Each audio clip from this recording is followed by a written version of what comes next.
Chicken ভুনাটা অনেকভাবেই রান্না করেছি, তবে আমার কাছে মনে হয় আজকে যে রান্নাটা করেছি এটা সবচাইতে সহজ। যারা বেচালার আছেন বা নতুন রাঁধুনি আছেন তাদের জন্য তো এই রান্নাটা অনেক কাজে আসবে।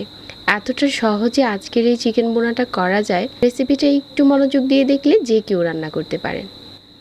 চিকেন ভুনার জন্য আমি এখানে 600 গ্রামের মতো মুরগির মাংস নিয়েছি, আগে থেকে পরিষ্কার করে ধুয়ে কেটে নেওয়া। আপনারা যে কোনো মুরগির মাংস দিয়েই চিকেনটা ভুনা করতে পারেন। তারপর এখানে 1 কাপের মতো দিয়ে দিচ্ছি ছোটো সাইজের পেঁয়াজ, আর এগুলো আমি আস্তই দিচ্ছি। 7-8টার মতো দিয়ে দিচ্ছি কাঁচামরিচ, আর 2টার মতো টমেটো। একটা টমেটোকে 4 ভাগ করে কেটেছি। তারপর এখানে 1/4 কাপ দিয়ে দিচ্ছি রান্নার রেগুলার তেল। চাইলে এই রান্নাটা সরিষার তেলেও করা যেতে পারে, তাহলেও খেতে আরও বেশি ভালো লাগবে। তেলটা দেওয়ার পর প্যানটাকে আমি চুলাতে বসিয়ে দিচ্ছি। তারপর এখানে 1 চামচের মতো লবণ দিয়ে দিচ্ছি, আর 1 চামচ দিয়ে দিচ্ছি আদা বাটা।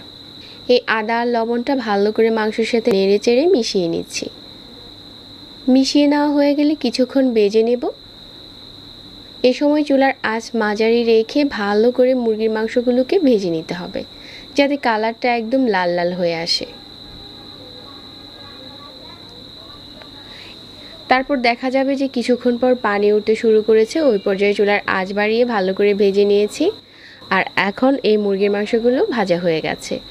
আর এখানে আমি এখন বাকি মশলাগুলো দিয়ে দেব।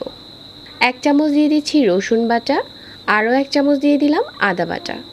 1 চা চামচ দিয়ে দিচ্ছি মরিচের গুঁড়া, 1 চামচ দিয়ে দিচ্ছি জিরা বাটা, কিছু আস্ত গরম মশলা দিয়ে দিচ্ছি, আর 1/2 চা চামচ হলুদের গুঁড়া, 1 চা চামচ দিয়ে দিচ্ছি ধনিয়ার গুঁড়া। এখন এই গুঁড়া মশলাগুলো মাংসের সাথে নেড়ে চেড়ে মিশিয়ে নিচ্ছি। মেশানো হয়ে গেলে এখানে আমি 1 কাপের মতো পানি দিয়ে দিচ্ছি। এই চিকেন ভুনা করতে 1 কাপের চাইতে বেশি পানি লাগবে না। 1 কাপ পানি দিয়ে ভালো করে নেড়ে চেড়ে দিচ্ছি। আর মিডিয়াম আঁচে রান্না করে নিলে মাংসটা খুব তাড়াতাড়ি সিদ্ধ হয়ে যাবে, আর অনেকটা ভাজার সময় সিদ্ধ হয়ে যায়। এখন ঢাকনা দিয়ে ঢেকে দিচ্ছি আর অপেক্ষা করছি এই ঝোলটা টেনে আসা পর্যন্ত। এইভাবে করে বেশ কিছুক্ষণ রান্না করে নিয়েছি, আর এখন ঝোলটা পুরোপুরি টেনে গেছে। আরও একটু নেড়ে চেড়ে মিশিয়ে নিচ্ছি, আর আবারও কিছুক্ষণের জন্য ঢাকনা দিয়ে ঢেকে দিচ্ছি। আরও একটু ঝোলটা টেনে গেছে। এখন হচ্ছে গরম গরম পরিবেশন করার পালা। ভাত বা রুটির সাথে এই চিকেন কারিটা খেতে দারুণ মজার হয়।